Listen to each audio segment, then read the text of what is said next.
하나님의 말씀은 에스겔서 6장 1절에서 14절까지의 말씀입니다. 저와 여러분이 한 목소리로 읽도록 하겠습니다. 여호와의 말씀이 내게 임하여 이르시되 인자야 너는 이스라엘 산을 향하여 그들에게 예언하여 이르기를 이스라엘 산들아 주 여호와의 말씀을 들으라. 주 여호와께서 산과 언덕과 시내와 골짜기를 향하여 이같이 말씀하시기를 나 곧 내가 칼이 너희에게 임하게 하여 너희 산당을 멸하리니 너희 제단들이 황폐하고 분향 제단들이 깨뜨려질 것이며 너희가 죽임을 당하여 너희 우상 앞에 엎드러지게 할 것이라. 이스라엘 자손의 시체를 그 우상 앞에 두며 너희 해골을 너희 제단 사방에 흩으리라. 내가 너희가 거주하는 모든 성읍이 사막이 되게 하며 산당을 황폐하게 하리니 이는 너희 제단이 깨어지고 황폐하며 너희 우상들이 깨어져 없어지며 너희 분향 제단들이 찍히며 너희가 만든 것이 폐하여지며 또 너희가 죽임을 당하여 엎드러지게 하여 내가 여호와인 줄을 너희가 알게 하려 함이라. 그러나 너희가 여러 나라에 흩어질 때에 내가 너희 중에서 칼을 피하여 이방인들 중에 살아남은 자가 있게 할지라. 너희 중에서 살아남은 자가 사로잡혀 이방인들 중에 있어서 나를 기억하되 그들이 음란한 마음으로 나를 떠나고 음란한 눈으로 우상을 섬겨 나를 근심하게 한 것을 기억하고 스스로 한탄하리니 이는 그 모든 가증한 일로 악을 행하였습니다.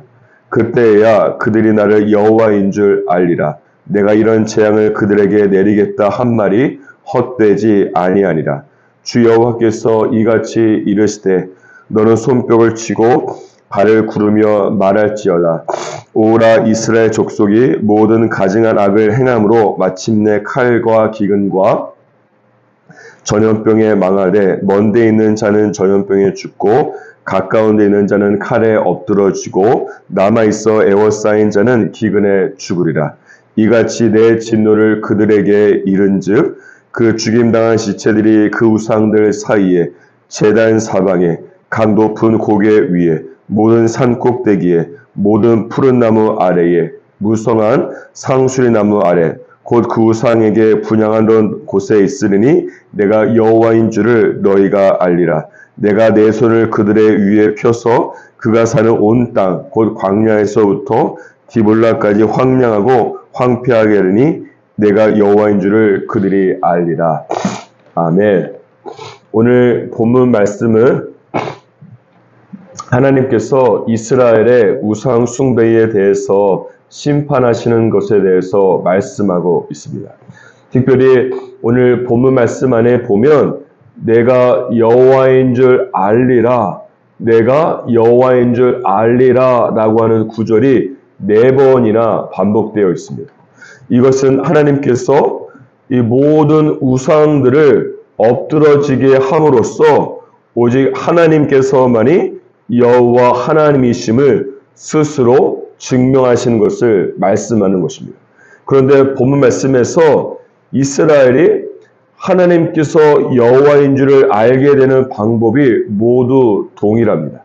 7절과 13절과 14절을 보시면 모든 산당과 우상의 제단이 무너지고 그 앞에 죽임당한 시체들이 있을 때에 그때 이스라엘은 하나님께서 여호와인 줄을 알게 될 것이라고 말씀하고 있습니다. 그리고 9절과 10절에 가서 보시면 이스라엘 중에 살아남은 자가 바벨론의 포로로 끌려가게 될 때에 그제서야 비로소 하나님께서 여호와인 줄을 알게 될 것이다라고 말씀하고 있습니다. 이 모든 경우들은 쉬운 말로 말하면 이스라엘이 하나님께 얻어맞은 후에야 하나님의 하나님 되심을 깨닫게 된 것입니다. 하지만 성경 안에 본다면 하나님께서 여호와인 줄 아는 다른 방법들이 또한 기록되어 있습니다. 그것은 베드로후서 3장 17절에 기록된 것처럼 내가 스스로 기록된 말씀인 성경이나 기도 등 은혜의 수단을 통해서 하나님을 아는 지식에서 자라가는 것입니다. 이 후자의 경우는 내가 하나님께 얻어맞는 등 고난을 당하지 않아도 하나님께서 여호와인 줄을 알게 되고 믿고 살아가는 것입니다.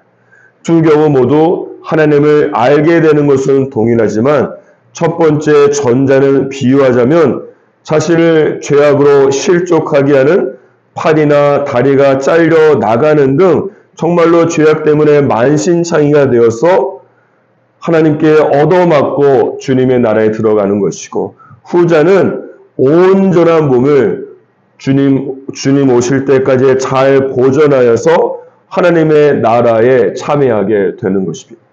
이사야 66장 2절에 보면 내 말을 듣고서 떠는 자가 그 사람은 내가 돌볼 것이라고 주님께서 말씀하고 있습니다.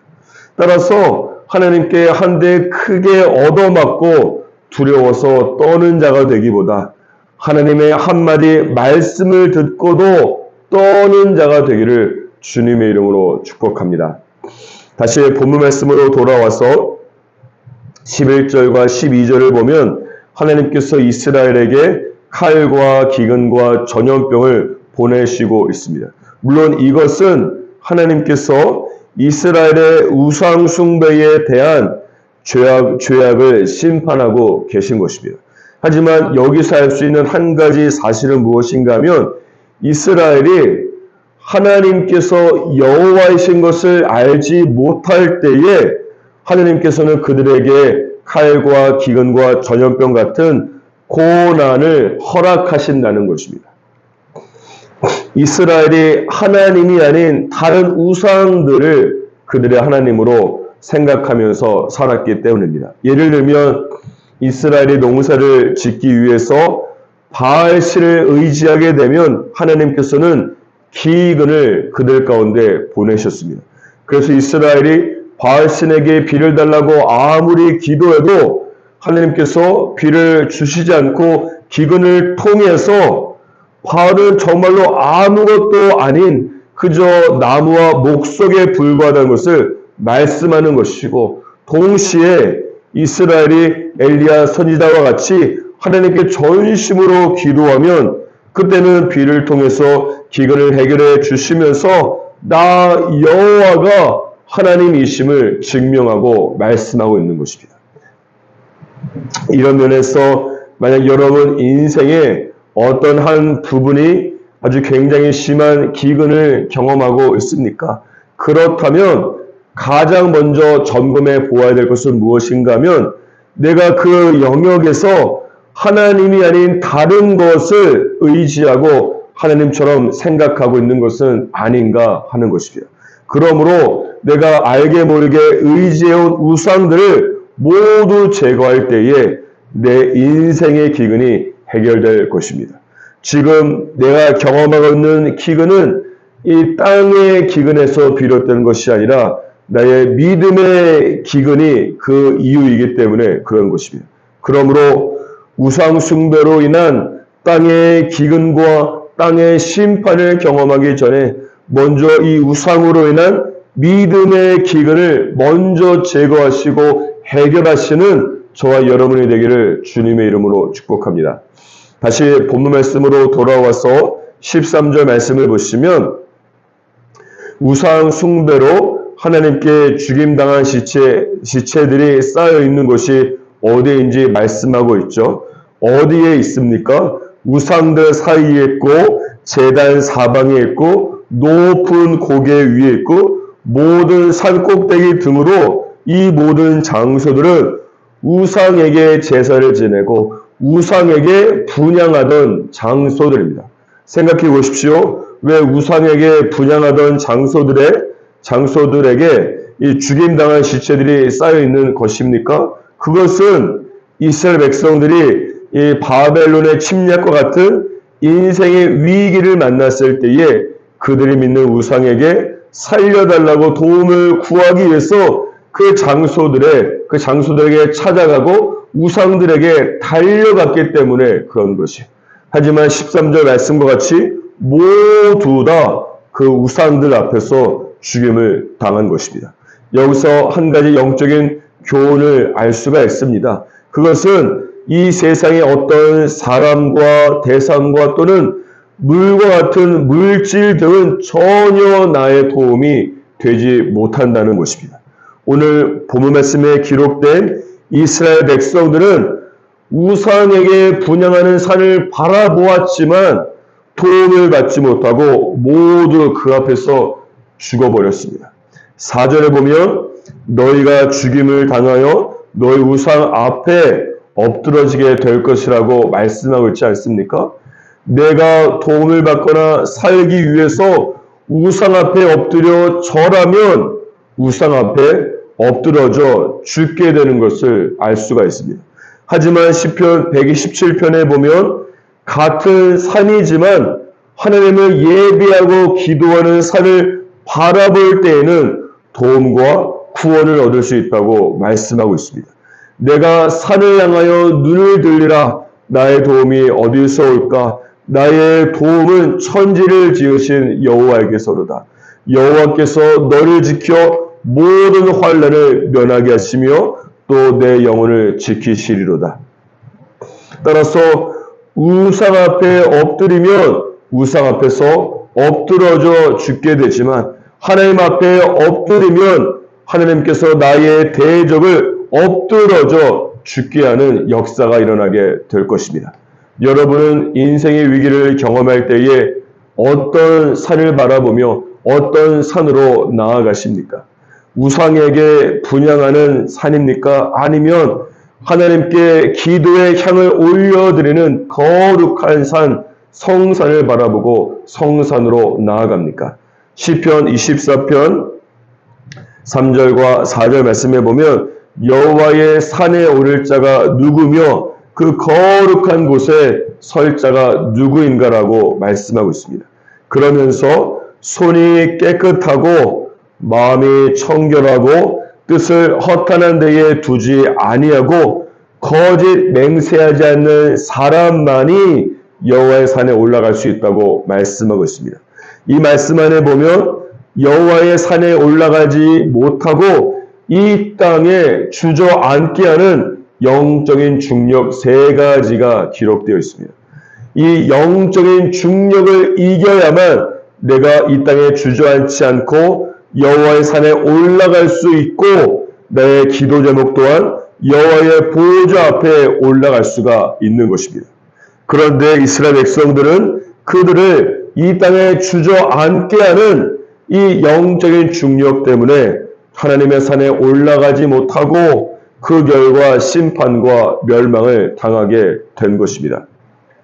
첫 번째로 영적인 중력은 무엇인가 하면 시편 24편에 보니까 바로 죄악입니다. 24편에 기록된 것처럼 손이 깨끗하고 마음이 청결하다는 것은 죄를 회개할 때에만 하나님의 산에 올라갈 수 있음을 말씀하는 것이에요. 왜냐하면 이사야 1장 15절에 보니까 너희가 많이 기도할지라도 내가 듣지 아니하리니 이 너희의 손에 피가 가득함이라고 말씀하고 있기 때문에 그렇습니다. 두 번째, 나로 하여금 이 땅에 주저앉게 하고 주님 앞에 올라가지 못하게 하는 영적인 중력은 무엇인가는 분산된 마음입니다. 뜻을 허탄한 데 둔다는 것은 마음으로 하나님을 의지하면서도 동시에 마음이 다른 것에 두고 다른 것도 의지하는 것입니다. 영적인 혼합주의가 그 안에 있는 것입니다. 이렇게 되면 죄악의 문제를 해결하고 하나님의 산에 올라갔다고 할지라도 영적인 시선이 분산되어서 하나님께 집중하지 못하게 되는 것이에요. 햇빛을 이 돋보기로 집중해서 모아야만 불이 붙는 것처럼 기도로 주님께 집중해야만 영적인 간절함에 불이 붙게 되어 있는 것입니다. E.M. 바운즈는 간절함이 없는 기도는 기도를 낭비하는 것이라고 말했습니다. 따라서 뜻을 허탄한 데 두게 된다면 하나님께 집중하지 못하기 때문에 결과적으로 마음이 분산되어서 간절함이 없는 기도가 될 수밖에 없는 것이에요. 그 결과 몸은 여호와의 산에 올라왔다고 할지라도 마음은 딴 곳에 가 있게 되는 것입니다. 그러므로 하나님을 의지하면서도 또 동시에 다른 무엇인가를 바라보고 뜻을 허탄한 데 둔다면 여호와의 산에 올라갈 수 없게 되는 것입니다. 세 번째, 나로 하여금 이 땅 가운데 눌러앉게 하고 여호와의 산에 올라가지 못하게 하는 영적인 중력은 무엇인가 하면 거짓된 맹세입니다.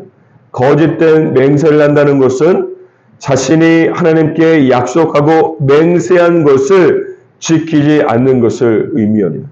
기도하는 사람이 자기 스스로 하나님께 약속한 것도 지키지 못하면서 하나님께서 자신의 약속한 것을 지켜달라고 수도 없이 기도한들 그 기도가 무슨 소용이 있고 능력이 있고 응답이 되겠습니까?